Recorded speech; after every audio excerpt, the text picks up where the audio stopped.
Are you starting a business from ground zero and wondering how you can make your mark? Do you look around online and just feel so small in this sea of experts that are online? Well, if so, you're going to love today's show. My name is Dana Wilde. You're listening to Positive Mindset for Entrepreneurs. This is the show where you discover how to train your brain, feel good, and build your business the fun, light, and easy way. I'm so glad you're here. Thank you so much for spending this time with me.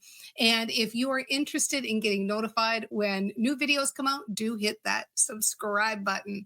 All right. So here's what happened. We had somebody write in. I'm going to read what they wrote and then we're going to dig into it. I heard from your video about starting a business from scratch. Oh, I heard your video about starting a business from scratch, and I appreciated all the good advice, but I still feel small. There are so many established experts. How do I get noticed and make my mark? Now, the video they're referring to is I just did a video recently about the step by step of how to start an online business. And it included a lot of the things you might hear from experts who are online marketers regarding, finding your tribe and posting free content and, showing up and helping people and solving problems. And we'll make sure to link that video in the description if you want to watch that.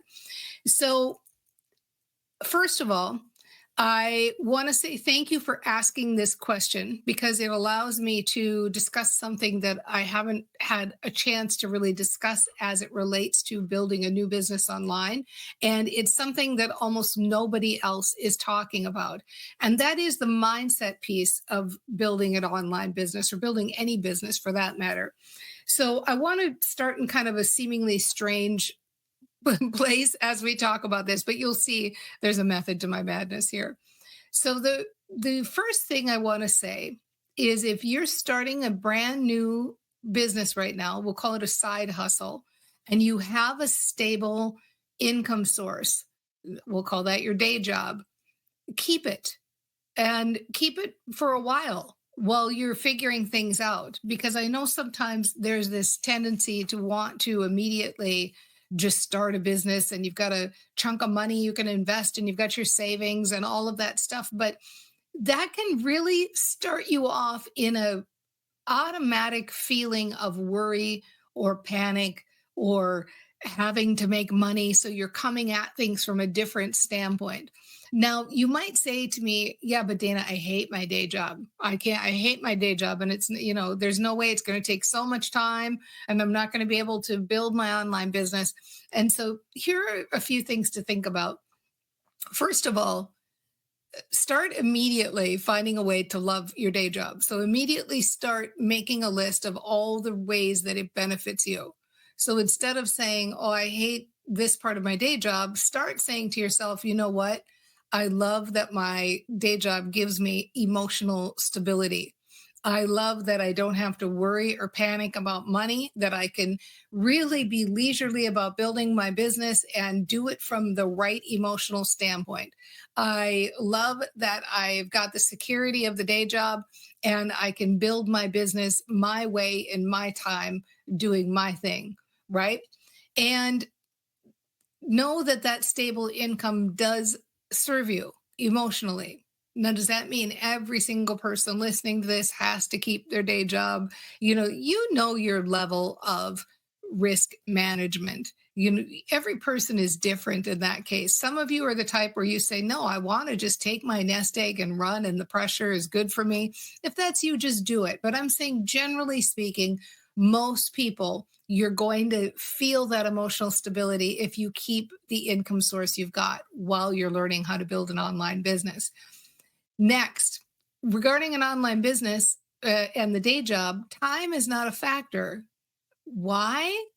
Because you are a brain trainer. And what we do is we do not build our businesses by working hard and slugging away and putting in hour after hour after hour.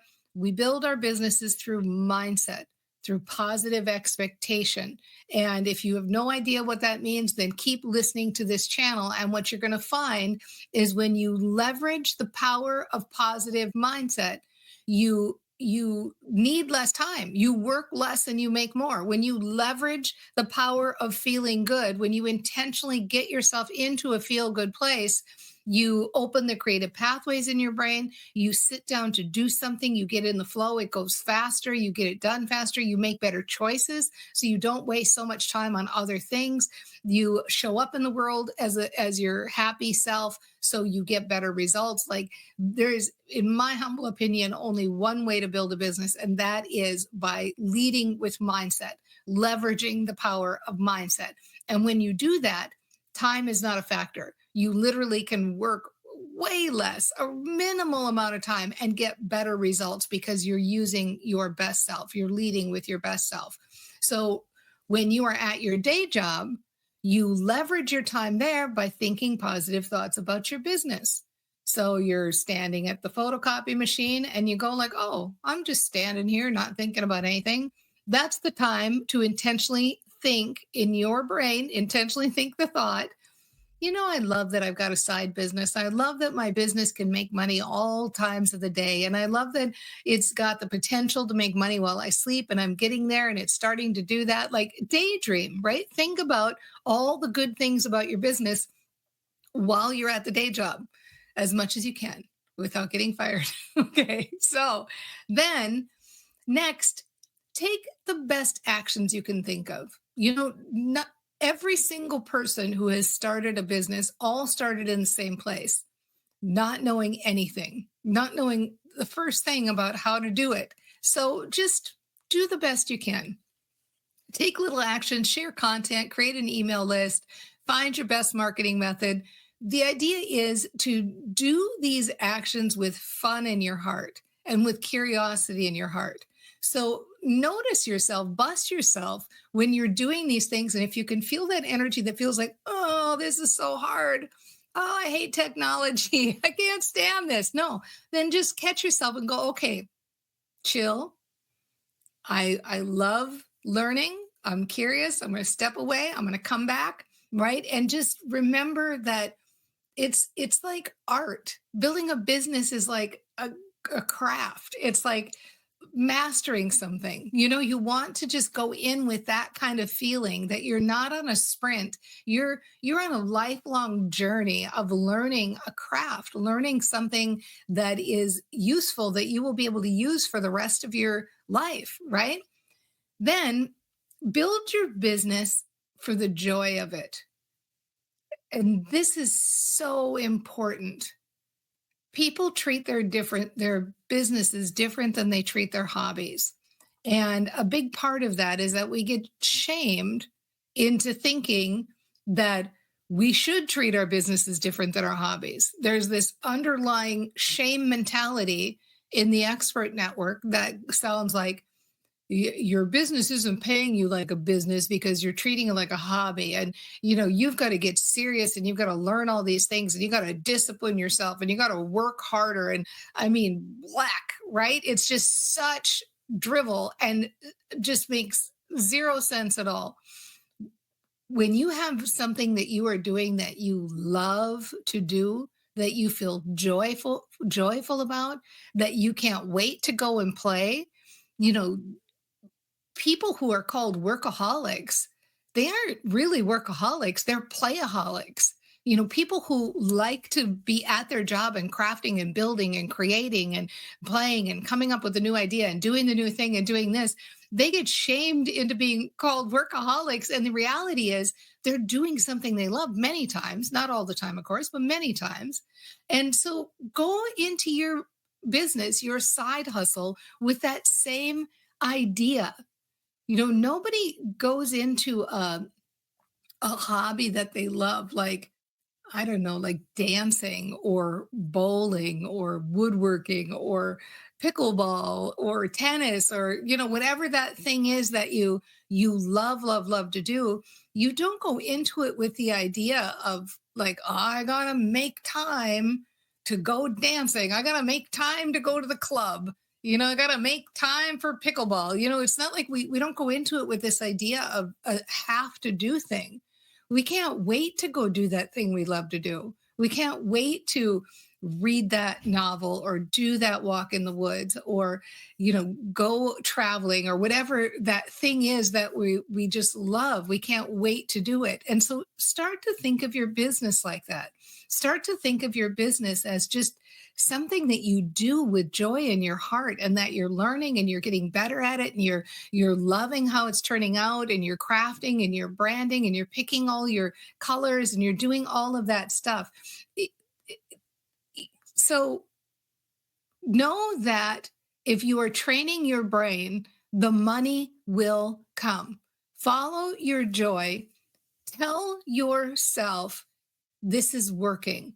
I'm doing the right things. I'm having fun while I'm doing it. Count your wins every day. Sit down every single day and in your mind, count the things that are going right. Count your wins. Your brain will keep lighting up and keep following those wins and keep matching those wins. And you'll get more and more and more and more of them.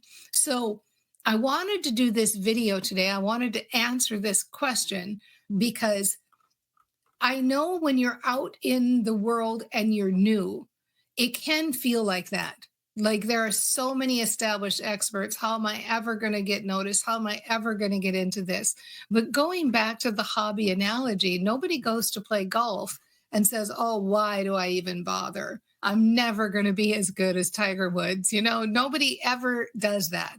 We go into hobbies, we go into our passions with joy. And I would love to see you treat your business like that.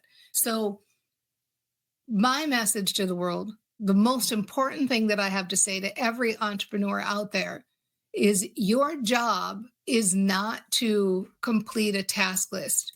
Your job is not to, I'm going to check off all the things I'm going to do, like build my website, get a business card. I've got to make a funnel. I got to create a lead magnet. I got to create a webinar. I got to go show up and network. Like your job isn't to plow through stuff to do, action stuff, and think that that's what builds your business or that's how you become successful. Your job, your only job as an entrepreneur is to keep your vision alive, to nurture your vision, to keep your hope alive, to nurture your hope, to have fun, to be playful, to take your best guess, to learn, to study with people that you're attracted to and say, you know what, I'm going to learn more about this, to try new things, to go out and share content, share what you know, share what you've learned, be generous with your knowledge. You build your following with that kind of playful, curious, fun attitude. Train your brain to think positive and to be hopeful. See the bigger picture, have positive expectation. So your job as an entrepreneur is to feel good and to keep feeling good. Because when you do that, when you feel good, then you show up in the world as your best self. You get better results. You engage in a different way. You can work less and make more because you're in the flow and you're doing things like automatic. You know how that feels, right? When you get in the flow, saying nice things to yourself, saying soothing things to yourself, picking yourself up and dusting yourself off and saying those things like, you know what? I'm going to figure this out and I'm taking baby steps. And Dana's right. I'm going to have more fun with this. I'm going to play with this. And I love treating this just like I would treat any other fun thing that I would do in my life. And this is a journey that I'm on. And I love that I can do it the fun, light, and easy way. And it feels good to follow my feel good. And I love being able to play and experiment and do different things. And I love the idea that keeping my vision alive is my job. And that's my only job. And I'm going to continue to do that because it's the single most important thing I can do for my business. And without a doubt, this is, if you can get this one piece where you just really soothe yourself and keep yourself going and keep your vision alive and keep hopeful and keep positive and keep playful and keep having fun, the rest takes care of itself. Like, doesn't it make sense? You may never be the, Tiger Woods of business building, but you will get where you want to go and you will get there easier in a more fun way, learning the things that you want to learn, doing things your way, having a life that's a life worth living as well. And so I just encourage you to make your best guess, have fun, take those baby steps, and know that you've totally got this.